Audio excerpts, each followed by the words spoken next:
Hello everyone, welcome to invest insight. आज हम बात करने वाले हैं स्टॉक मार्केट क्रैश के बारे में, एफआईआईज क्यों सेलिंग कर रहे हैं एंड सो ऑन। इनफैक्ट अगर आप निफ्टी 50 की 50 कंपनियों को देखोगे तो उनमें से 70% कंपनीज जो है ना, वो अपने 52 वीक हाई से ऑलमोस्ट 40% तक डाउन है। पूरे अक्टूबर महीने में निफ्टी ऑलमोस्ट 8 से 10% से टैंक कर चुका है और इस महीने में कुछ की कंपनीज जैसे फॉर एग्जांपल इंडसइंड बैंक तो इंट्राडे में इस पर 20% से भी गिर गई। तो भैया क्या हो रहा है एग्जैक्टली हम कहां पर जा रहे हैं और एक क्रैश आने वाला है या नहीं, सारे सवाल इस वीडियो में आंसर करूंगा। और एक स्पॉइलर अलर्ट दे देता हूं कि अगर क्रैश आ गया ना तो कोविड के समय जो हुआ था उससे बहुत बड़ा होगा। आज की तारीख में सबसे बड़ा रीजन इस मार्केट गिरने का ये है कि जो फॉरेन इंस्टीट्यूशनल इन्वेस्टर्स हैं ना, यानी यूएस के यूके के म्यूचुअल फंड्स हो गए, हेज फंड्स हो गए, प्राइवेट इन्वेस्टर्स हो गए, ये सारे लोग भारत से अपने पैसों को निकाल रहे हैं। और मैंने कहा ना कोविड से भी बड़ा क्रैश वैसे हवा में नहीं कहा था उसकी डेटा। अब देखिए 2020 में जब सारे फॉरेन इंस्टीट्यूशनल इन्वेस्टर्स ने अपने पैसों को भारत से निकाला था तब उन्होंने मैक्सिमम 61,972 करोड़ रुपए निकाले। लेकिन यह फिगर सिर्फ अक्टूबर 2020 के महीने में करीबन 1 लाख करोड़ को भी क्रॉस कर चुका है। यानी कोविड के टाइम पर जो अमाउंट थी उसकी नियरली डबल। और फॉरेन इंस्टीट्यूशनल इन्वेस्टर्स की जो एक्टिविटी होती है ना, वो किसी भी देश के लिए बहुत ज़्यादा इंपॉर्टेंट होती है, ये डिटरमाइन करने कि उस देश का जो मार्केट है वो अच्छी तरह से आगे की तरफ बढ़ता रहेगा या नहीं। एंड सेकेंडली उस देश के इंपोर्ट्स और एक्सपोर्ट्स पर भी इसका सिग्निफिकेंट इम्पैक्ट पड़ता है। क्यों बताता हूं। अब क्या हो रहा है, एफआईआईज जो है वो भारत से अपने पैसे को निकाल रहे हैं और उसको या तो यूएस में या फिर चाइना में इन्वेस्ट कर रहे हैं। अब चाइना में क्यों इन्वेस्ट कर रहे हैं, क्योंकि वहां पे क्या हुआ है, सरकार ने एक स्टिमुलस पैकेज अनाउंस किया है।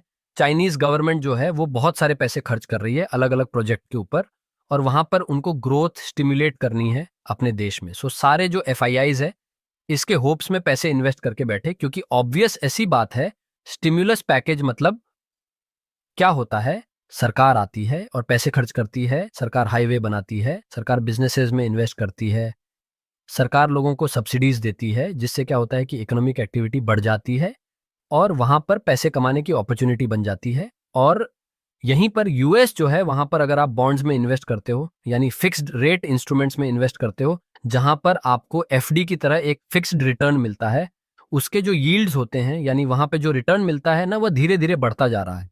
तो जब यूएस जैसे एक सेफ, सिक्योर और मैच्योर मार्केट में आपको बेहतर इंटरेस्ट रेट मिलता है तब ग्लोबल इन्वेस्टर्स जो होते हैं वह वहां पर और ज्यादा पैसे इन्वेस्ट करते हैं, क्योंकि ऑब्वियस सी बात है वह एक डेवलप्ड मार्केट है। और भारत जो है ना वो एक ट्रेड डेफिसिट में काम कर रहा है, यानी वह ज्यादा सामान इंपोर्ट करता है और कम सामान एक्सपोर्ट करता है।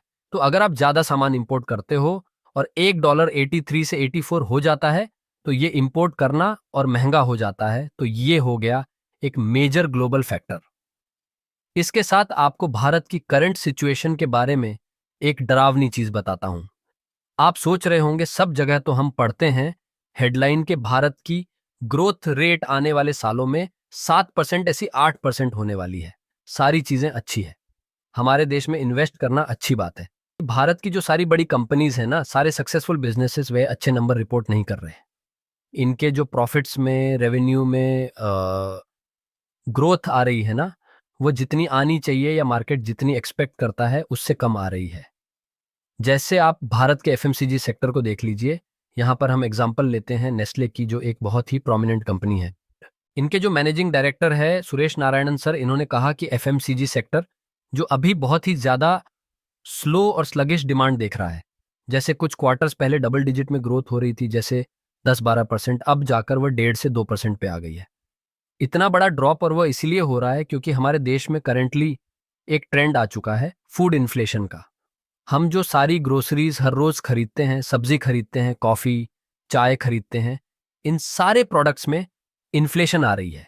और इसकी वजह से जो सारे पैसे हम बाकी चीजों पे खर्च करते हैं, जैसे कोई शैम्पू, स्नैक्स, मैगी, ऐसी सारी एफएमसीजी प्रोडक्ट्स जो एसेंशियल नहीं होती, इन पर हम ज्यादा खर्चे नहीं कर रहे, क्योंकि जो हमारे कोर खर्चे होते हैं वही अब और ज्यादा हो गया।